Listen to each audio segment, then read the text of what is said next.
আসসালামু আলাইকুম, back to my channel Maisha channel থেকে সবাইকে স্বাগতম। প্রতিদিনের মতো আজকে আবারও চলে আসলাম আরেকটি রেসিপি নিয়ে। আমার আজকের রেসিপিটা থাকছে খুব সহজ এবং নতুনদের উদ্দেশ্যে আমার আজকের রেসিপিটা সহজভাবে আমি দেখানোর চেষ্টা করছি। আজকে আমি তৈরি করে দেখাবো মাছ এবং ফুলকপি দিয়ে ঝোলের রেসিপি। আশা করছি ভালো লাগবে। চলুন দেখে নিই আজকের রেসিপিটি। এখানে আমি কড়াই বসিয়ে দিয়েছি এবং দিয়ে দিচ্ছি তেল যে যেরকম খাবেন ওই রকমই অ্যাড করে দেবেন, পাতলা চেষ্টা করবেন তেলটা কম খেতে। তেলটা একটু গরম হয়ে আসা পর্যন্ত অপেক্ষা করতে হবে। গরম হয়ে আসলে এর মধ্যে আমি দিয়ে দেবো কুচি করানো দুটো পেঁয়াজ।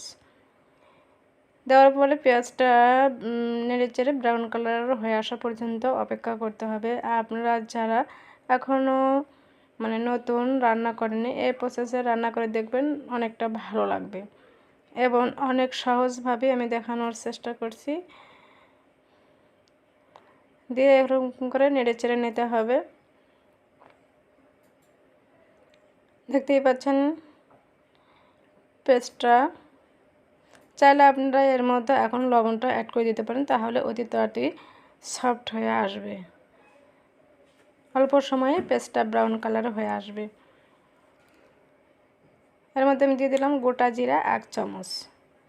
দিয়ে জিরাটা ফুটে আসা পর্যন্ত এবং ততক্ষণে পেস্টটা ব্রাউন কালার হয়ে আসবে এরকম করে নেড়েচেড়ে দিতে হবে।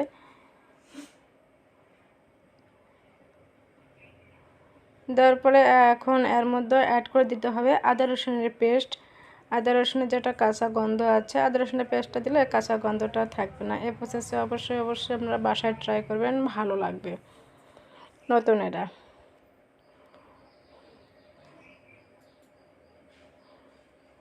দিয়ে দিচ্ছি লবণ।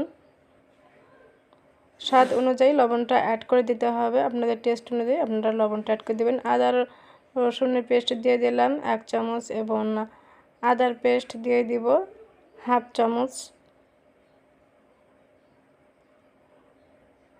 এখন এর মধ্যে দিয়ে দেবো আমি এরকম করে নেড়ে ছেড়ে নিয়ে যে কাঁচা গন্ধটা আছে আদা রসুনের পেস্টে, কাঁচা গন্ধটা কিছুক্ষণ ভেজে নিলে চলে যাবে, অনেক সুন্দর একটা স্মেল আসবে। এবং পেঁয়াজটা বেটে রেখে দিয়েছি, এখন এর মধ্যে দিয়ে দেবো পেঁয়াজ বাটা।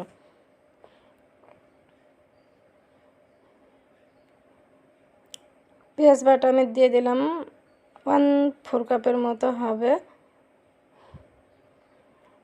যে যেরকম পেঁয়াজটা ঝোল খেতে চান ওইরকমই পেঁয়াজটা অ্যাড করে দেবেন। মশলাটা খুব ভালো করে কষে নিতে হবে। এখন আমি দিয়ে দিচ্ছি মশলাগুলো, বাকি মশলা অ্যাড করে দেবো। মরিচ গুঁড়া দিয়ে দিলাম, মরিচ গুঁড়া, হলুদ গুঁড়া। মরিচ গুঁড়া আমি 2 চামচ দিয়েছি, যে যেরকম ঝাল খাবেন ওইটুকুনি ঝালটা অ্যাড করে দেবেন। এখন আমি এর মধ্যে দিয়ে দেবো হলুদ গুঁড়া। হলুদ গুঁড়া 1/2 চামচ, মরিচ আমি 2 চামচ দিয়ে দিয়েছি। দিয়ে সামান্য পানি অ্যাড করে দিলাম যাতে মশলাটা পুড়ে না যায় আর কি। মশলাটা ভালো করে এখন কষে নিতে হবে। আমি আলু, ফুলকপি কেটে এবং মাছ ধুয়ে পরিষ্কার করে এক সাইডে রেখে দিয়েছি।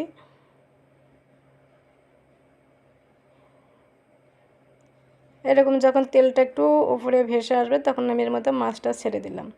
দিয়ে মাছটা খুব ভালো করে কষে নিতে হবে। অবশ্যই ঝাল লবণটা একটু চড়া করে দেবেন যখন মাছটা কষে নেবেন, তাহলে মাছের মধ্যে ঝাল লবণটা খুব ভালোভাবে ঢুকে যাবে, মাছটা খেতে ভালো লাগবে।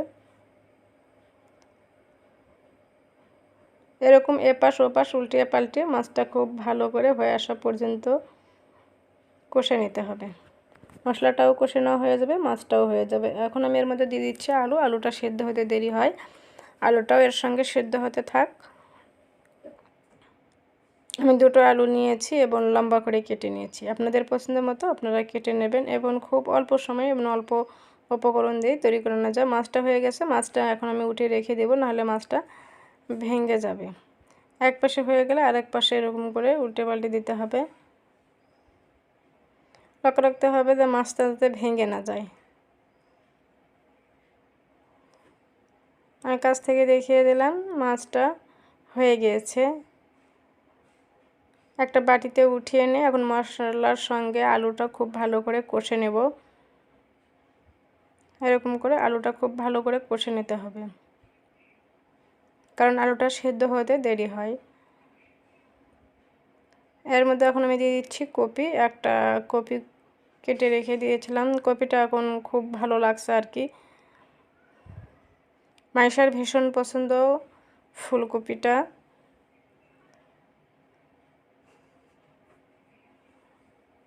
ফুলকপিটা দিয়ে দেওয়ার পরে এখন আমি আবারও নেড়েচেড়ে কষে নেব।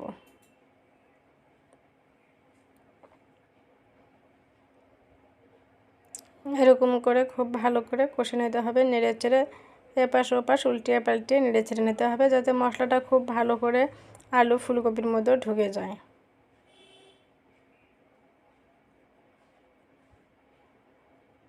এখন সামান্য একটু পানি অ্যাড করে দিয়ে ঢাকনা দিয়ে ঢেকে রেখে দিতে হবে।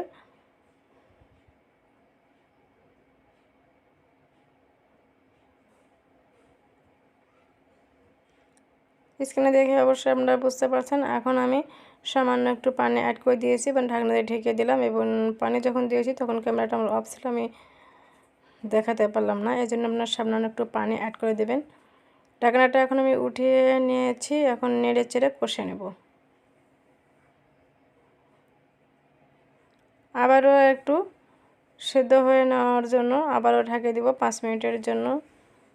ঢাকনা দিয়ে ঢেকে দিলাম আবারও পানিটা শুকিয়ে আসা পর্যন্ত। পানিটা অনেকটাই শুকিয়ে এসেছে, এরকম করে নেড়ে চেড়ে নিতে হবে। এই প্রসেসে অবশ্যই আপনারা বাসায় ট্রাই করবেন, ভীষণ ভালো লাগবে। এরই মাঝে আপনারা ঝাল লবণটা চেক করে নেবেন। এরকম কিছুক্ষণ নেড়ে চেড়ে নেওয়া হয়ে গেলে এর মধ্যে ঝোলটা অ্যাড করে দিতে হবে।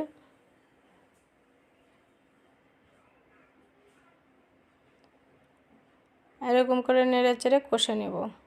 খেয়াল রাখবেন যাতে নিচে লেগে না আসে আর কি, এই জন্য একটু পরপরই নেড়ে চেড়ে দিতে হবে। এখন আমি ঝোলটা অ্যাড করে দিলাম। পানিটা একটু বেশি দিয়ে দিতে হবে, কারণ এই পানি দিয়েই আমি আলু কপি সিদ্ধ করে নেব এবং একটু ঝোল রাখবো।